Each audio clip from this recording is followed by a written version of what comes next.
Hello guys, welcome back to my channel SMT stock market trends. दोस्तों, आज अपन बात करने वाले हैं यहाँ पे जो आरबीआई की मॉनेटरी पॉलिसी की 3 डे मीटिंग स्टार्ट हो चुकी है। उसके अंदर बहुत सारे प्रिडिक्शन निकल के आ रहे हैं कि इंटरेस्ट रेट बढ़ेगी, कुछ बोल रहे हैं इंटरेस्ट रेट नहीं बढ़ेगी। अपन यहाँ पे जो है प्रिडिक्शन निकालने की कोशिश करेंगे कि ये जो इंटरेस्ट रेट है ये ऑप्शन डेटा को देख के, बड़ी बैंक्स के ऑप्शन डेटा को देख के समझने की कोशिश करेंगे कि जो ये इंटरेस्ट रेट है ये बढ़ने के कितने चांसेस हैं। और नहीं बढ़ती है तो यहाँ पे आपको डेफिनेटली ये जो पीएसयू स्टॉक है, इन पीएसयू स्टॉक के अंदर जो यहाँ पे पिछले 1 मंथ के अंदर जो बढ़ोतरी दिखी है वो हो सकता है यहाँ पे ब्रेक लगते हुए दिखे, हो सकता है उसके अंदर प्रॉफिट बुकिंग है वो आपको देखने को मिले। तो डिटेल में बात करेंगे, चलते हैं सारी चीजों को वन बाय वन बिना टाइम वेस्ट किए हुए देखते हैं।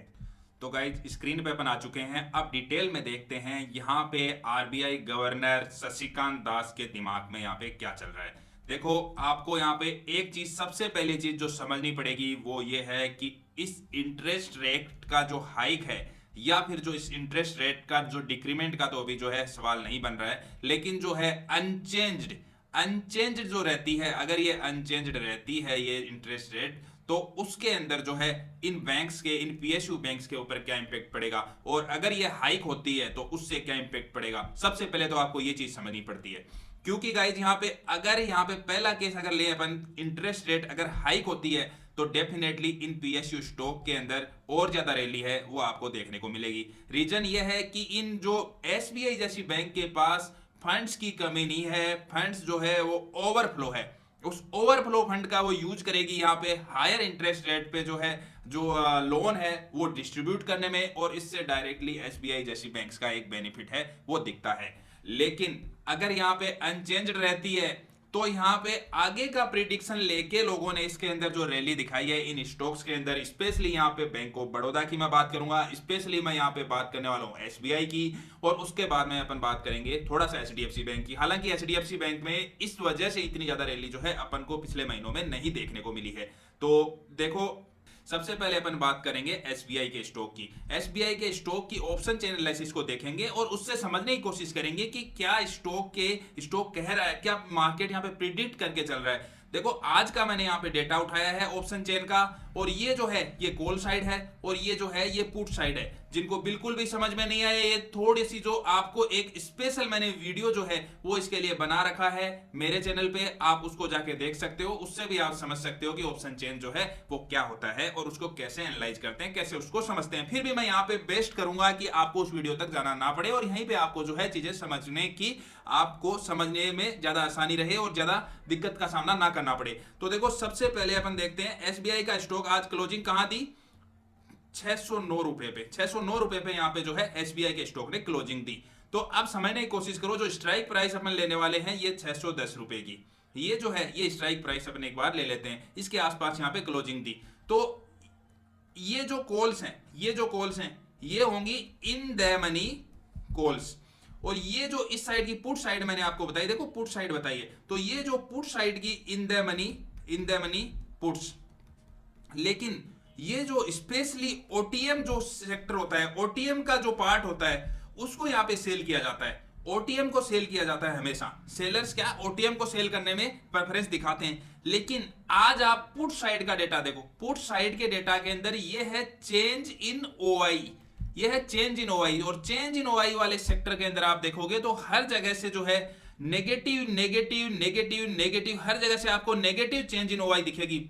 लगभग मेजोरिटी ऑफ द जो आपको जगह दिखेगी इसके अंदर पुट साइड में, वहां पे आपको ओआई के अंदर नेगेटिव में ही आपको डेटा दिखेगा। और यहाँ पे एक बिल्डअप हो रहा है, ये देखो, ये कॉल साइड में, ये out of the money call side में एक अच्छा खासा सेलिंग बिल्डअप हुआ है, और ये स्ट्राइक प्राइस है 620 रुपए की, 620 रुपए की। इसका मतलब कि ये जो है बियर्स हैं, इन्होंने यहाँ पे 620 रुपीज की कॉल को बहुत ज्यादा क्वांटिटी में आज के डे के अंदर यहाँ पे सेल किया है। तो इससे ये समझ में आता है, और यहां से क्या हो रहा है, एग्जिट हो रहे हैं, इधर से क्या हो रहे हैं, एग्जिट हो रहे हैं पुट साइड से। पुट साइड से एग्जिट होने का मतलब क्या होता है, आप समझ गए होंगे। पुट साइड से एग्जिट हो रहे हैं, इसका मतलब कि जो ये जो सेलर्स हैं ये समझ रहे हैं कि स्टॉक के अंदर करेक्शन आ सकता है, स्टॉक नीचे आ सकता है, इसलिए जो है अभी से ही अपना प्रॉफिट और जो भी इनका मार्जिन अभी निकल के आ रहा है उससे अपना एग्जिट ले रहे हैं और स्क्वायर ऑफ कर रहे हैं पोजीशन को। लेकिन इधर आप ओटीएम देखोगे कॉल साइड में, तो यहाँ पे अच्छा खासा बिल्डअप हो रहा है। तो यहाँ से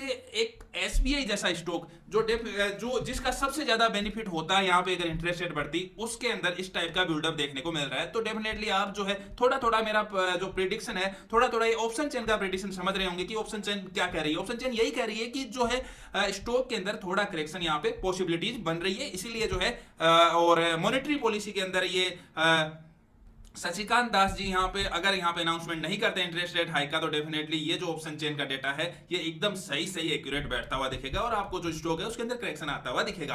करेक्शन भी नहीं आएगा तो यहाँ पे अपसाइड मूव की पॉसिबिलिटीज बहुत कम हो जाएगी, क्योंकि जो ये मूव इन स्टॉक्स ने पिछले महीनों में दिया है वो मूव है वो यहाँ पे थम जाएगा, क्योंकि ये मूव होता है हमेशा 3-4 महीने के आगे का सोच के कि इंटरेस्ट रेट और बढ़ेगी। वो इंटरेस्ट रेट अगर यहाँ पे ब्रेक लगता है तो डेफिनेटली इसके यहाँ पे जो है ये ऑप्शन चेन का डेटा है या आपको स्टॉक के अंदर करेक्शन देता हुआ दिखेगा एसबीआई के स्टॉक के अंदर। अब अपन बात करते हैं एचडीएफसी बैंक। एचडीएफसी बैंक के अंदर एक ही मूव आया था, अच्छा मूव एक ही अपन को देखने को मिला था इस अगर 1 महीने के पीरियड की मैं बात करूं, और वो मूव कब था? वो मूव तब था जब मर्जर की डील जो है वो सामने निकल के आई थी। और उस मर्जर की डील के अंदर जो एक चीज निकल के आई थी, जो न्यूज ये थी कि एक इंटरनेशनल फर्म थी, उसने ये बोला कि यहाँ पे जो है हम मर्ज होने के बाद एक तो एचडीएफसी और एचडीएफसी बैंक इनका जो मर्जर हो जाएगा, इस मर्जर के बाद में भी इनका जो मार्केट कैप है उसको पहले का रूल ये था 0.5 से मल्टीप्लाई करते थे, लेकिन उन्होंने बोला कि डेवलपिंग कंट्रीज हैं उनके अंदर हम उसको टोटल मार्केट कैप है वो ही यहाँ पे रखने वाले हैं, इसको आधा नहीं करेंगे, 0.5 से मल्टीप्लाई नहीं करेंगे। इसलिए स्टॉक के अंदर यहाँ पे अच्छी खासी मूव अपन को आते हुए दिखा था। बाकी स्पेशली एचडीएफसी के अंदर जो है पिछले महीनों के अंदर इतना अच्छा मूव है अपन को एचडीएफसी बैंक के अंदर नहीं दिखा है। तो एचडीएफसी बैंक के अंदर गिरावट का भी चांसेस यहाँ पे ऑप्शन चेन के अंदर कम ही दिख रहा है। आप अगर ऑप्शन चेन को एनालिसिस करोगे, ये कॉल साइड हो गई और ये है पुट साइड, तो यहाँ पे आप देख सकते हो इसके अंदर कोई स्पेशल पुट साइड में कोई बिल्डअप यहाँ पे नहीं है, कोई एग्जिट आपको है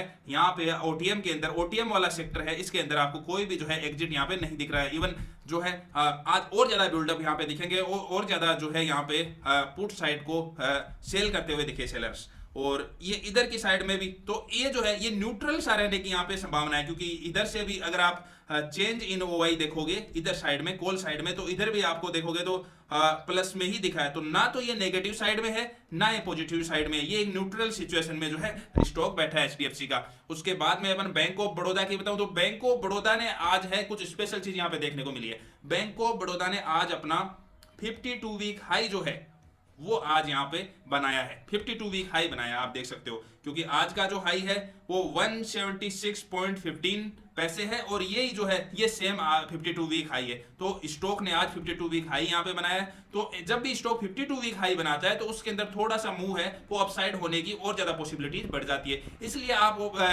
बीओबी का जो ऑप्शन चेन डेटा देखोगे उसके अंदर जो है अपसाइड मूव है उसकी पॉसिबिलिटी यहाँ पे आपको ज्यादा दिखेगी। तो ये तो हो गया इन तीनों स्टॉक का, बैंकिंग स्टॉक का एनालिसिस, और उससे आप ये भी समझने की कोशिश करते हो कि जो एसबीआई है जो सबसे बड़ा बैंक है वो यहाँ पे ऑप्शन चेन डेटा में क्या कह रहा है और उससे आप क्या प्रेडिक्शन निकाल सकते हो, क्योंकि यही बड़ी बैंक है, यही मार्केट को मूव करने वाली है। तो मार्केट को अगर का मूवमेंट अगर आपको समझना है तो डेफिनेटली आपको इन बैंक्स का मूवमेंट समझना पड़ेगा, और बैंक्स का मूवमेंट समझना है तो आरबीआई की पॉलिसी को समझना पड़ेगा, और आरबीआई की पॉलिसी को समझना है तो मैंने जो बड़ी बैंक है उसका ऑप्शन चेन डेटा आपको दिखा के समझाने की कोशिश की, जिससे आपका प्रेडिक्शन है वो थोड़ा सा जो है एक्यूरेट जाए और यहाँ पे जो है आपको हेल्पफुल हो सके। गाइस लास्ट में यही है कि अगर आपको एनालिसिस है वो अच्छा लगे तो यहाँ पे सब्सक्राइब जरूर कर लिया करो चैनल को, इसको बोलने की भी जरूरत नहीं पड़नी चाहिए। आपको अगर अच्छा लगता है कंटेंट तो सब्सक्राइब करने में जो है हिचकिचाना नहीं है। थैंक यू दोस्तों।